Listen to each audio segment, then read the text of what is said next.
है। Question number 2 3.2 का, find the domain and range of the following real function. हमको दिए गए जो फंक्शंस हैं उनका डोमेन और रेंज निकालना है।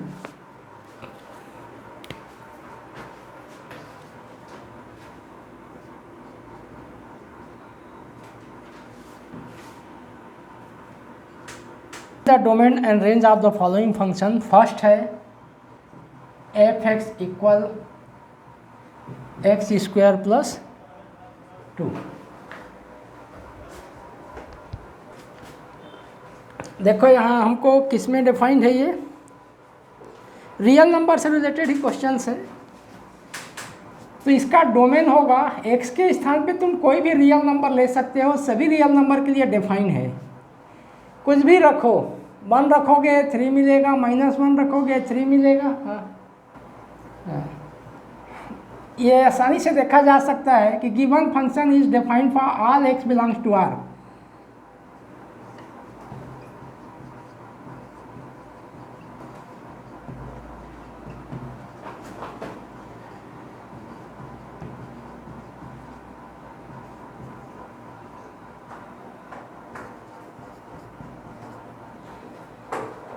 डिफाइंड का मतलब क्या है मालूम है? जब भी x का जगह में कोई भी वैल्यू रखोगे तो कोई ना कोई फिक्स वैल्यू मिलना चाहिए, तब वो डिफाइंड होता है। जैसे कोई भी रियल नंबर रखें यहाँ, हमको कोई ना कोई रियल नंबर ही मिलेगा। कुछ भी रख के देख लो तुम, -∞ से लेके +∞ तक कुछ भी रखो। यहाँ पे -∞ रखोगे तो +∞ ही मिलेगा, क्योंकि -∞ का स्क्वायर तो प्लस में आ जाएगा, है ना। तो सभी x बिलोंग्स टू R के लिए डिफाइंड है ये। Hence its domain implies that its domain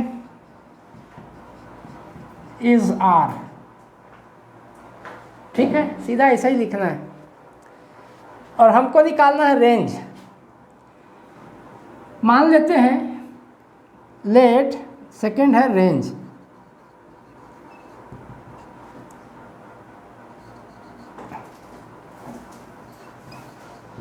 Let for x belongs to R,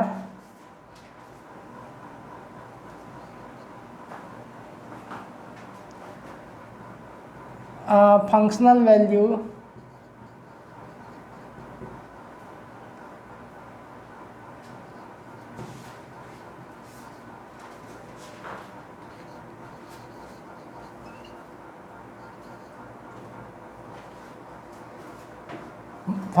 y belongs to R such that y equal fx। हम ऐसा समझ सकते हैं, मान लो एक R में एक वैल्यू x है, उसमें हम इस फंक्शन को, इस रूल को लगाते हैं तो y मिलता है। मतलब जैसे 2 में लगाएंगे तो क्या मिलेगा, 2 2 जा 4 + 2 मीन्स 6। 3 लगाएंगे तो 3 3 जा 9 + 2 मीन्स 11। तो 2 किससे रिलेटेड है, 6 से। 3 किससे रिलेटेड है, 11 से। वैसे ही मान लेते हैं कि x रिलेटेड है y से। मतलब r का एक वैल्यू x हम यहाँ रखते हैं तो हमको fx का वैल्यू y मिलता है, ऐसा अपन मान लेते हैं। तो इसका मतलब ये है, this implies that y equal x² + 2। x रखेंगे तो y मिल रहा है, माने y इक्वल x² + 2। ये शो करता है x² इक्वल y - 2। 2 को इधर ट्रांसपोज कर दिए, ये हमको इससे प्राप्त होता है x इक्वल √y - 2। देखो x का वैल्यू जो है हमेशा रियल होगा। तो रियल कब होगा, जब रूट के अंदर वाला क्वांटिटी पॉजिटिव हो। मतलब but it's possible only when, yeah, this implies that y - 2 greater than or equal 0. This implies that y greater than or equal 2। मतलब y के वैल्यू 2 या उससे बड़ा होगा, 2 से छोटा हमको नहीं मिलेगा। तो इससे क्या मिला हमको, दिस इम्प्लीज दैट, लिखना है तो लिख लो, नीचे मिटाना पड़ेगा मेरे को थोड़ा सा। इसका मतलब ये है कि this implies that domain equal close interval 2 tends to infinite, ये ओपन होगा, जिधर भी इनफाइनाइट होगा ओपन होगा। और ये लेस देन इक्वल दोनों, ग्रेटर देन इक्वल दोनों है, माने 2 शामिल है और 2 से बड़ा हो सकता है। इसका मतलब है कि 2 से अनंत तक जाएगा। इस तरह से इसका डोमेन 2 टू इनफाइनाइट। तुम रख के देख सकते हो, जीरो, भाई सब जीरो रखोगे, आर के सबसे छोटा वैल्यू जीरो रखोगे तो 2 मिलेगा। एक्स का वैल्यू जीरो रखो, 0 + 2 माने 2 हो जाएगा। अब जीरो से आगे कुछ भी रखोगे, चाहे नेगेटिव रखो चाहे पॉजिटिव रखो, मिलेगा तो हमको पॉजिटिव ही, क्योंकि स्क्वायर है। और इस तरह से 2 से छोटा वैल्यू हमको नहीं मिलेगा। तो यही इसका डोमेन है। यही तो निकालने का तरीका बताया ना, यहाँ पे बहुत सारा चीज़ इसमें, यही थोड़ा सा चैप्टर जो है थोड़ा सा इसका लॉजिकली कंसीडर करने की ज़रूरत रहता है। क्वेश्चन को तार्किक रूप से सोचना पड़ता है। यहाँ मैं क्या सोचा हूँ, भाई हमको दिया है f(x = x² + 2), मतलब y = x + 2। मान लो f(x) y है तो y = x + 2। अब हम डोमेन का मतलब ये होता है, अरे डोमेन नहीं है ये रेंज है, रेंज डोमेन लिख डाला हूँ सारी, ये जो होगा ये रेंज होगा। डोमेन तो पहले ही बताया जा चुका है। डोमेन मतलब क्या होता है, डोमेन का डेफिनेशन क्या पढ़े हो कि हम इंडिपेंडेंट वेरिएबल के स्थान पे जो जो वैल्यू हम ले सकते हैं उसको एक अलग कलेक्शन के रूप में रखते हैं, सेट के रूप में रखते हैं, तो जो मिलता है वो डोमेन होता है। ऐसा तुम पढ़े हो, ऐसा डायग्राम के हिसाब से यहाँ f such that r tends to r है। ए कुछ भी रखो यहाँ, प्लस इनफाइनाइट से माइनस इनफाइनाइट तक, इधर बीच में 0 1 2, इधर इधर -1 -2, जो भी ये सब डोमेन होगा, क्योंकि इसको x की जगह हम कुछ भी रख सकते हैं। अब तुम जब रखते जाओगे यहाँ f क्या दिया है, f दिया है x² + 2, यही दिया है ना। तो देखो 2 रखोगे 4 + 2 6 मिलेगा, 1 रखोगे 3 मिलेगा, 0 रखोगे 2 मिलेगा, -1 रखोगे फिर 3 मिल जाएगा, -2 रखोगे तो फिर से 6 मिल जाएगा। 0 नहीं आ रहा है ना इसमें, नहीं आ रहा है। हाँ, तो इसीलिए ये 2 से देखो, 2 से इधर चाहे भाई, हाँ, सेट थ्योरी में हम एक ही बार लिखते हैं एलिमेंट को, तो 3 तो आ चुका है, तो बार बार हम 3 और 6 को नहीं लिखेंगे, तो 2 से इनफाइनाइट तक कुछ भी आएगा वो। यस सर, तो उसी के हम लोग 3 और 6 को हटाते हैं। हाँ, तो जो सेम मतलब कि वो रहेंगे। हाँ,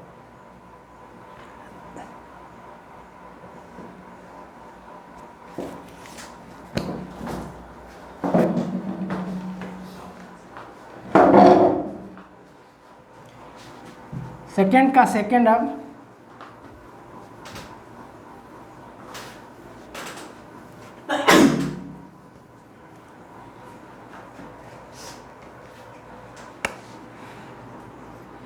यहाँ पे हमको फंक्शन दिया हुआ है f(x = x - 2/3 - x)। जब भी इस टाइप का रेशियो में हो फंक्शन, तब हमको ये सोचना पड़ता है कि ये कहाँ पे डिफाइन नहीं होगा। देखो नीचे में जब भी 0 आता है किसी भी रेशनल वैल्यू में, मान लो p/q के फॉर्म में कोई दिया हुआ है और यहाँ हमेशा लिखता है कि q ≠ 0, तभी ये डिफाइंड होता है। क्योंकि q जहाँ 0 हो तो किसी को 0 से डिवाइड करोगे तो इनफाइनाइट आ जाता है, और इनफाइनाइट का मतलब है कि वो डिफाइंड नहीं है। तो यहाँ पे हमको 3 - x को ≠ 0 होना चाहिए। Given function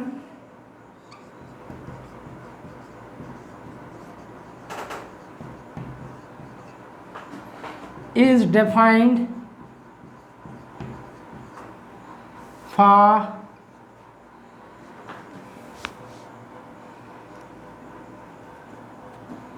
does not define, लिखो given function is does not define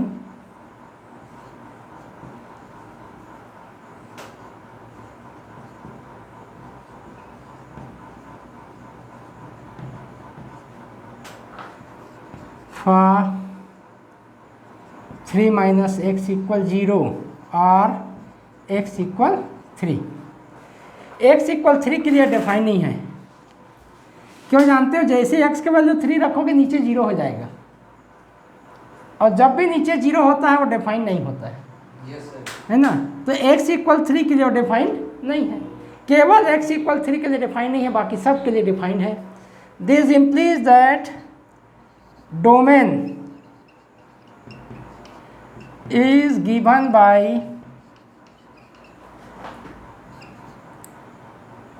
by r minus 3। सभी रियल नंबर के लिए डिफाइंड है, केवल 3 के लिए डिफाइंड नहीं है। तो ये r minus 3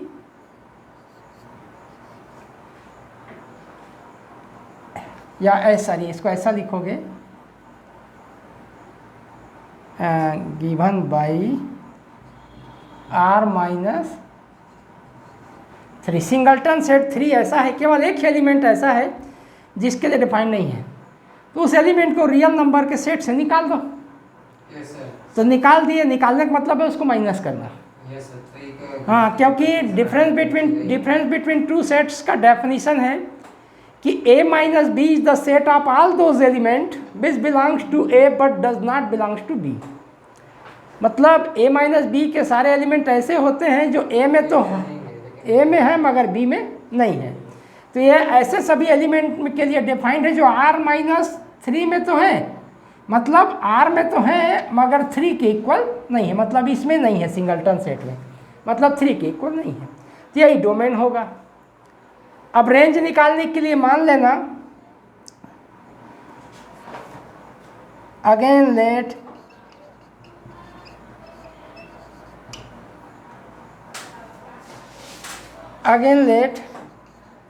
y equal x minus 2 divided by 3 minus x for x belongs to r minus 3।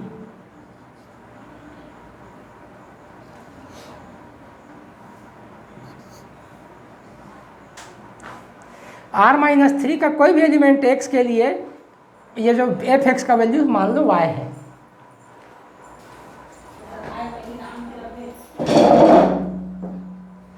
ठीक है, अब हमको x का वैल्यू निकालना है कि ये y x के किस वैल्यू के लिए है। क्या करते हैं, पहले हम मान लेते हैं कि x के करस्पॉन्डिंग मतलब functional value corresponding to x belongs to r minus 3 y है। तो x का वैल्यू y के टर्म में क्या होगा, जब भी रेंज निकालना होगा तो ऐसे ही करना है, x का वैल्यू y के टर्म में निकाल लेना। क्रॉस मल्टीप्लिकेशन करो इसको तो ये हो जाएगा, देखो 3y minus XY equal x minus 2 होगा। क्रॉस मल्टीप्लिकेशन से ऐसे ही तो होगा। ऐसा ये अपान 1 है, समझो ऐसा। अब ऐसा अब x वाले को एक तरफ कर दो और इसको एक तरफ कर दो। This implies that 3y plus 2 equal XY। ठीक है, XY प्लस x, इस दो को इधर लाया, इसको इधर ट्रांसपोज किया, इसमें से x कॉमन निकाल दो और सॉल्व करो। तो this implies that x equal 3y plus 2 upon y plus 1 आएगा। इसमें x बाहर निकालेंगे, ट्रांसपोज कर देंगे। तो x के वैल्यू देखो, हम माने हैं कि x belongs to r minus 3 के करस्पॉन्डिंग f(x) का वैल्यू y है, तो x का वैल्यू हम y के टर्म में निकाले तो ये मिल रहा है हमको।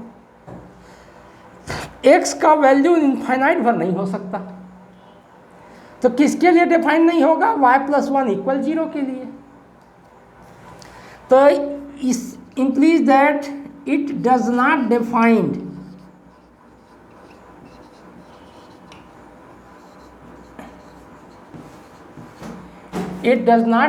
for y equal minus 1।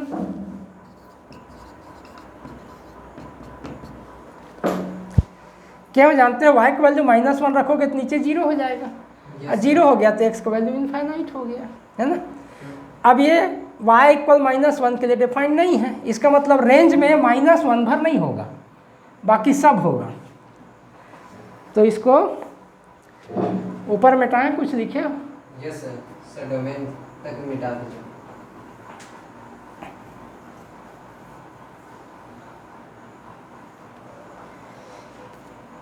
इसका मतलब ये है कि रेंज जो होगा इसका माइनस, रेंज में -1 भर नहीं होगा, मतलब r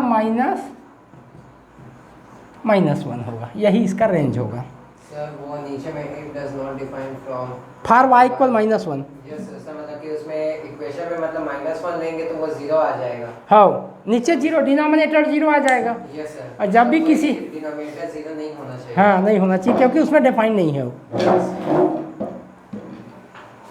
आंसर क्या आया है देखो, पहले आंसर मिलाओ। कोई भी फंक्शन के लिए हमको ये सोचना पड़ता है पहले कि वो डिफाइंड है कि नहीं है। तो कोई भी फंक्शन डिफाइंड तभी नहीं रहता है जब इंडिपेंडेंट वेरिएबल x के किसी भी वैल्यू के लिए वो उसका जो फंक्शन का जो वैल्यू है या फंक्शनल वैल्यू है वो इनफाइनाइट हो जाए। मतलब x का कोई भी वैल्यू रखने पर यदि y का या मतलब फंक्शनल वैल्यू इनफाइनाइट हो जाता है, तब हम कहते हैं कि x के उस वैल्यू के लिए वो फंक्शन डिफाइंड नहीं है। और जिस वैल्यू के लिए डिफाइंड नहीं होता है उसको सेट ऑफ डोमेन या सेट ऑफ रेंज से हटा देते हैं, बाकी सब के लिए डिफाइंड होता है। तो जिस के लिए डिफाइंड है उन सब को एक जगह रखेंगे तो जो मिलेगा वो रेंज है, ठीक है ना।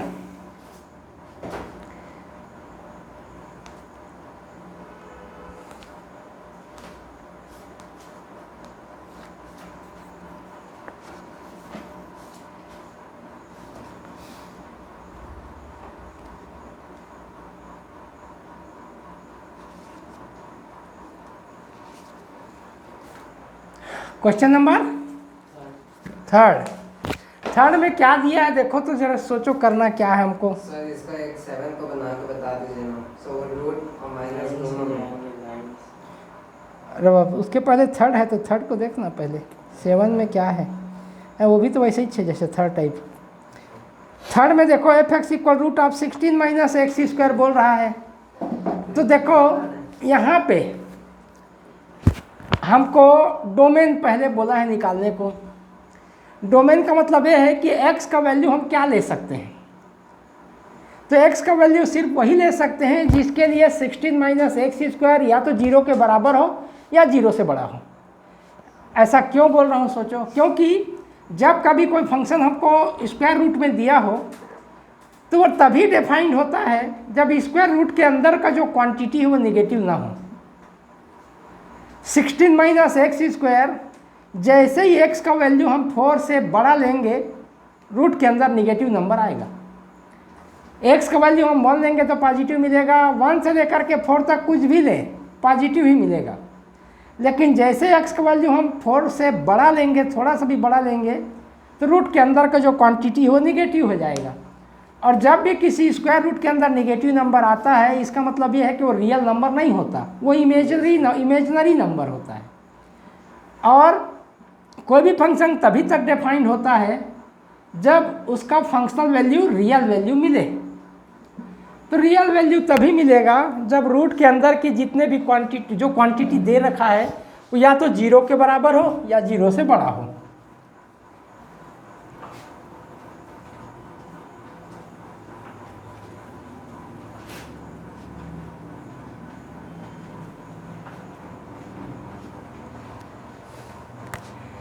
फोर्थ में हमको दिया है f(x = (16 - x²). सिर्फ ये तभी डिफाइंड है ये पूरा जब ये रूट के अंदर वाला 0 से बड़ा या 0 के बराबर हो। तो given function is defined only when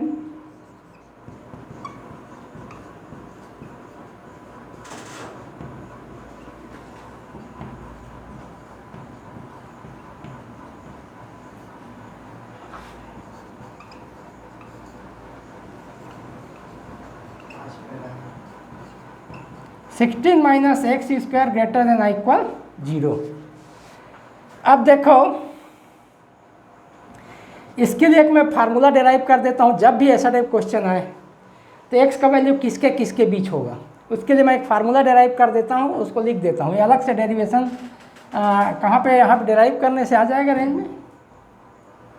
चलो ये मैं फार्मूला पहले डेराइव कर रहा हूँ। सपोज 16 की जगह ए स्क्वायर है, ए स्क्वायर माइनस एक्स स्क्वायर, इसको ग्रेटर देन इक्वल 0 होना चाहिए। अब इसको फैक्टराइज करो, दो कंडीशन पैदा होगा इसमें, ए माइनस एक्स और ए प्लस एक्स को ग्रेटर देन इक्वल 0 होना चाहिए। A square minus b square minus a minus b a plus b. अब पहला कंडीशन, ये 0 से बड़ा कब होगा? जब दोनों के दोनों पॉजिटिव हो। क्यों? क्योंकि plus into plus equal plus होता है। तो पहला कंडीशन ये है कि a माइनस एक्स को 0 से बड़ा होना चाहिए और a प्लस एक्स को भी 0 से बड़ा होना चाहिए। अब ये शो करता है कि a को बड़ा होना चाहिए x से, इसको इधर ट्रांसपोज कर दिए x को, a को बड़ा होना चाहिए x से, और ये शो करता है a को बड़ा होना चाहिए माइनस एक्स से, इसको इधर ट्रांसपोज किए। ठीक है ना, दोनों को अलग अलग। अब इसको हम उल्टा लिख दें, a बड़ा कब होगा x से? जब x छोटा होगा a से। और ये इसमें माइनस इंटू कर दो दोनों तरफ। जब भी इस टाइप के छोटा है बड़ा है, इसमें माइनस का दोनों तरफ इंटू करते हैं तो चिन्ह उल्टा हो जाता है। इसमें माइनस इंटू कर देंगे तो हमको मिलेगा माइनस ए लेस देन एक्स हो जाएगा। माइनस माइनस माइनस प्लस, इधर माइनस ए उल्टा हो जाएगा। अब देखो यहाँ इसको हमको प्रॉपर ऑर्डर में अरेंज करना है। ये इसको तुम फार्मलाइजेशन है समझ लो, फार्मूला की तरह नीचे लिख लेना, उसको यूज़ करना सीधा। ये दिया है x लेस देन a है।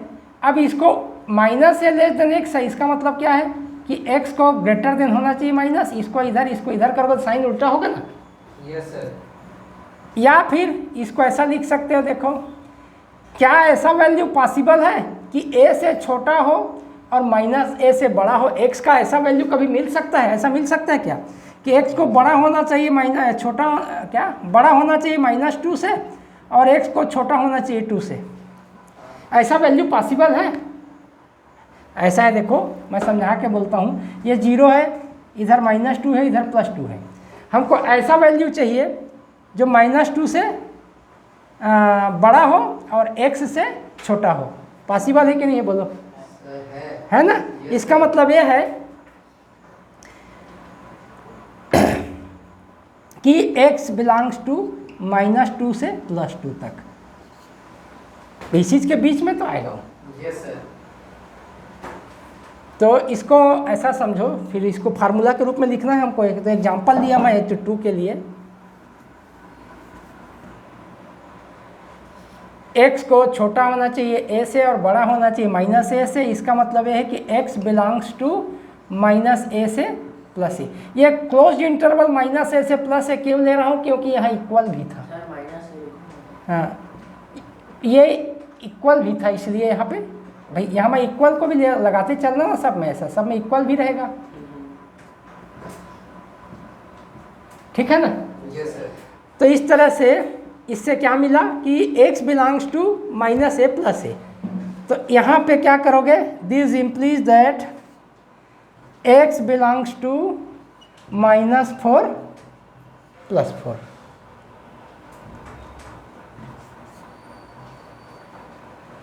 तुम ऐसा डायरेक्ट फार्मूला वैल्यू फाइंड कर सकते हो। माने x का वैल्यू यदि -4 से +4 के बीच में होगा तभी ये डिफाइंड है। तो इसका डोमेन -4 से +4 के बीच का कोई भी वैल्यू होगा, और -4 भी हो सकता है, +4 भी हो सकता है। ठीक, ये तो हो गया domain. Hence domain equal interval के फॉर्म में आएगा ये -4 टू +4। ठीक, अब रेंज निकालना है। सर, तो हम लोग कॉपी में अगर करेंगे इसको, तो ये जो डोमेन निकाले हो आप, तो उसके जो आंसर के बीच में उसको लिखेंगे? नहीं, यहाँ फार्मूला की तरह ऐसा लिख देना। हाँ, ये greater than equal 0 implies that x belongs to -a से +a। ये फार्मूला की तरह लिख देना इसको ऐसा। ठीक है, अब हमको निकालना है रेंज। तो रेंज के लिए क्या करते हैं? मान लो x के लिए इसका पूरे का वैल्यू y है, तो जैसे अभी तक रेंज निकालते आ रहे हैं, let y equal root of 16 minus x square, squaring कर दो दोनों तरफ, तो वाई स्क्वायर इक्वल क्या हो जाएगा 16 माइनस एक्स स्क्वायर। तो इसका मतलब ये हो जाएगा कि एक्स स्क्वायर इक्वल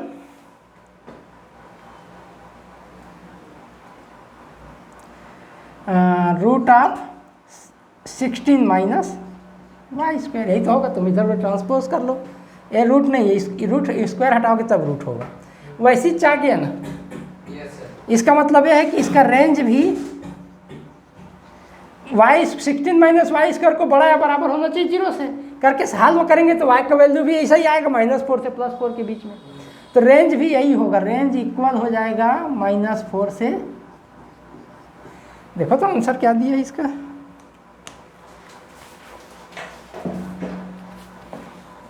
पहला डोमेन -4 से +4 है, रेंज 0 से 0 से हाँ अच्छा, एक मिनट, रेंज माने हमको निकालना है x का वैल्यू। अच्छा y के किसके लिए डिफाइंड है, 0 से 4 कैसे होगा, थोड़ा सा विचार करो इसमें। सर वो y का स्क्वायर तो रूट से कट जाएगा ना। अरे कैसे कटेगा, सर रूट y स्क्वायर किया हूँ तो 16 माइनस एक्स स्क्वायर को मैं y माना हूँ, स्क्वायर किया हूँ तो ऐसा मिला है। ट्रांसपोज करेंगे तो 16 minus y square equal x square होगा, फिर रूट लेंगे तो x का वैल्यू मिलेगा, तो 16 माइनस वाई स्क्वायर ही तो मिलेगा। हाँ लेकिन रुको 4 रखेंगे -4, हाँ ठीक तो है। एक मिनट, ये जो भी मिलेगा हमको, हम यहाँ रखेंगे किसका वैल्यू, x का वैल्यू, तो y का वैल्यू जो होगा, y का कुछ भी वैल्यू रखो तुम, हमको मिलेगा -a से +a के बीच में कुछ भी रखेंगे तो प्लस माइनस नहीं, ये दोनों मिलेगा तो माइनस, जैसे प्लस माइनस में होता है वो स्क्वायर रूट को हमेशा प्लस माइनस में लेते हैं अपन, तो ये प्लस माइनस में है ऐसा। अब मान लो y का वैल्यू हम 4 लेते हैं तो 0 मिलेगा, हाँ, और -4 लेंगे तब भी 0 ही मिलेगा, करेक्ट, ठीक 0 4 कुछ भी लो ना y का वैल्यू, जैसे देखो मैक्सिमम मिनिमम क्या है, -4 लेंगे तब भी 0 मिलेगा x का वैल्यू, और +4 लेंगे तब भी 0 मिलेगा, अब बाकी के लिए उनके बीच में आएगा, ठीक है। अब इसमें हम क्वेश्चन नंबर 2 का कुछ क्वेश्चन 2 का और कुछ क्वेश्चंस और आगे के प्रश्न हम नेक्स्ट डे ही करेंगे। आपको किसी भी फंक्शन के डेफिनीशन या डिफाइंड है कि नहीं इस बारे में अच्छी तरह से समझ के आना है, ताकि कोई भी ऑपरेशंस मैं क्यों कर रहा हूँ ये तुमको समझ में आए। ओके।